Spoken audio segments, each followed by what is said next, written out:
Well, hey everyone, it's Kim at The Able Gardener, and I'm in my grow room today because it is raining like crazy outside, and I'm in here today planting my tomato and pepper seeds. Now I'm really behind in getting these planted because I'd gotten sick, and I don't know, I was sick for a pretty long time, and I'm feeling better now, and I'm getting my seeds planted because with my tomatoes and my peppers, I want them to come up, and I want to have a pretty nice, nice sized seedling to get outside. So I want them to come up as soon as possible.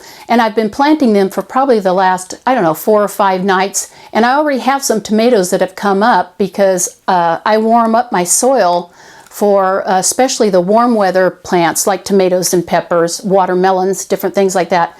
I heat the soil up, and that increases the germination rate, or it increases the rate at which the plants germinate, or the seeds germinate.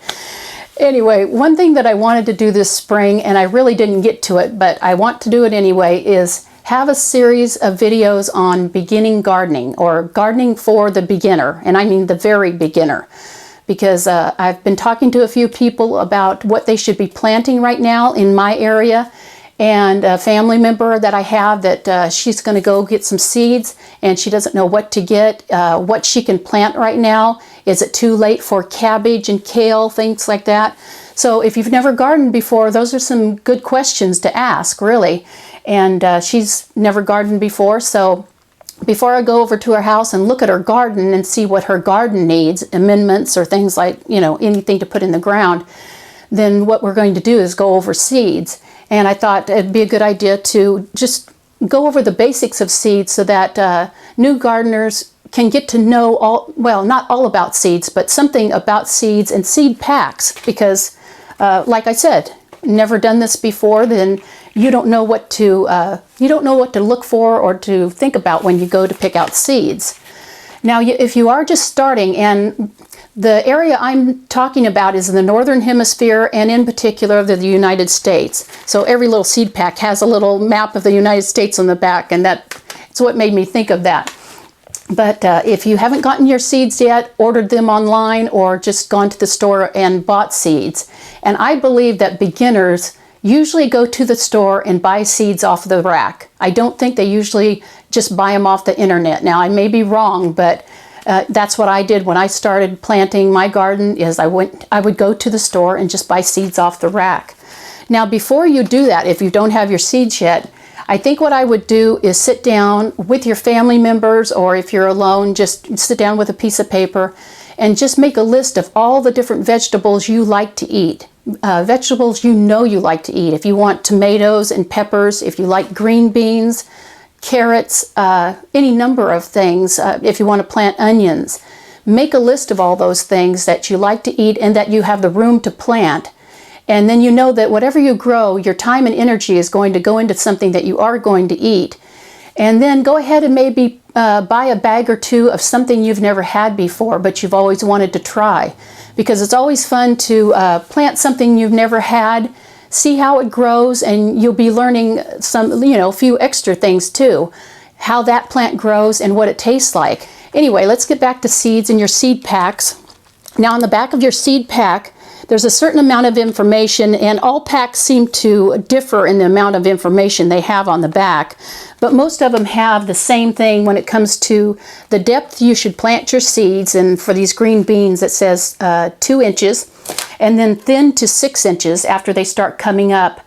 And I'll just tell you right now, with beans, I don't put more than 1 seed in each planting hole. I put 1 seed in. I don't put 2, because if I'm going to thin them out, this pack doesn't have a lot of beans in it. So I don't want to be thinning them, and I don't want to go through the bother of trying to transplant one of those seedlings out of the grow hole, or your grow hole, into another one. So I just put 1 in each hole. If it doesn't come up, then I'll go back and I'll put another seed in that grow space. Another thing it has on here is days to harvest, and this says 55 days, and that's good to know because, you have your little planter stick, one of your little white planter tags, you can put the date on there of when you put the seeds in the ground, and then in 55 days you know it's time to be harvesting. And also just by looking at the bean pods, you'll know if they're anywhere from like 5 to 6 inches long, or maybe about as long as your hand, then it's time to pick those seeds. Another thing it has on here says seedlings should emerge in 7 to 14 days. Now that's if your soil is a certain temperature. If your temperature of your soil outside is about 65 to 75 degrees, then your seeds are going to probably come up faster than 7 to 14 days. Because when you heat up your soil for your seeds, or if your soil is warm, it's going to increase the rate at which your seeds germinate.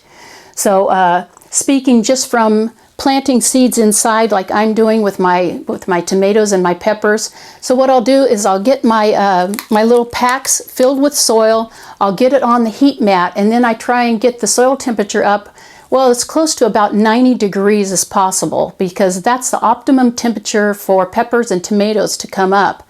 So I've already done that. I've already planted some seeds, some tomato seeds. I've gotten the soil heated up, and well, here's some right here on this heat mat. Now these came up in just about 4 days because the soil was nice and warm. I planted way too many seeds in there, so I'm going to have to thin them out. But I don't know if you can see those from here. I've got a lot of seeds coming up, and these are Marglobe and PC. And I can't remember right now what PC stands for, but I'll have to thin those out. And I won't be pulling the tomatoes out to thin them. I'll go ahead and take a little pair of scissors, like cuticle scissors, and go ahead and cut off the ones that are, spindly, maybe short, and not really good looking tomatoes. I'll cut those off. I'll leave the stronger and better looking tomatoes, and I need to get those back on the heat so they can stay warm. And then later on, when they're pretty good size looking seedlings, before I put them outside, I'll turn the heat off on them in here and just leave them under the grow lights. Now, going back to our pack of seeds, I am speaking mainly on, of the United States and the Northern Hemisphere. So on the bottom of the pack of seeds, there is a little map. So you guys can see that. There's a little map on the bottom. It's got different colors on it. And then down below, it has what month or months you should sow your seeds in the ground. So in California here where I am, the color is orange. I go down and it says if I'm going to directly sow them into the ground, I'm not going to start them inside, I can put them in the ground between March and September. And then the rest of the United States, it's got different colors. And so wherever you guys live, it's telling you when you can direct sow them in the ground. Now, if you want to start some seeds like beans inside, you can do that at any time. But I wouldn't do it too early, or you're going to have some long, spindly beans inside, just waiting for a nice warm day to get them outside in the warm soil. Now, one thing that you have is you have some brand new seeds. So you have seeds for 2016 if you're just starting out this year. And one way to keep the viability of your seeds, the viability up to where they will germinate, they'll readily germinate, then you need to store them in the proper place. And what that is airtight, cool, dry place. And the way I store my seeds, I'll tell you how I store mine, and then you can do with yours what you want to. But I just usually keep them in the little pack. I put them in a Ziploc bag, and I get these Ziploc bags that you can write on the front that are like freezer bags. Just write beans on the front or tomatoes, whatever. I put the little packet inside and zip it shut. And that's not going to make it airtight, but it really doesn't need to be extremely airtight. Your seeds do need oxygen. But I get them in there, and then I put them in just a little plastic box. This is just an ice cream box, I think. I put them in there, and then I put them on the bottom shelf of my refrigerator, just back where they're not in the way until I need to take them out and get them planted. Now, if you do keep your seeds in the refrigerator, and I would recommend that, there are seeds you can freeze, but I don't want to go into that right now because it has to do with how much moisture you have in your seeds. And if you have too much moisture in your seeds before you go to freeze them, then that water freezes and it cracks your seeds. So I don't want to go into discussing freezing. And I do think that the refrigerator is cold enough. But when you go to plant your seeds, if you want to just plant, say, 1 pack of beans, go ahead, take that pack out, put the rest back in the refrigerator, let the beans sit for, I don't know, an hour or two, just to come back down to room temperature before you plant them. Now, one thing to know about your seeds, especially if they're brand new, they are living as they're in your refrigerator. They're just at the very minimum metabolism that they can carry on and stay alive. And they're also exchanging gases. They're taking in oxygen and they're letting out CO2 or carbon dioxide while they sit there. So they're at a state of just very low dormancy, just waiting for you to take them, get them in some warm soil, water them, and then they can start growing. Well, you guys, that's all I'm going to discuss tonight about seeds. There's so much more to talk about, and I'll be doing that next week when I do another video on planting your seeds, what media to put in your little 6-packs when you want to grow them, and discuss some more about soil temperature and the optimum soil temperature to get your seeds to come up as fast as they possibly can. And I'll see you next week when we talk about seeds and growing media. And thanks for joining me, you guys, and I'll talk to you later. God bless you guys. Bye-bye.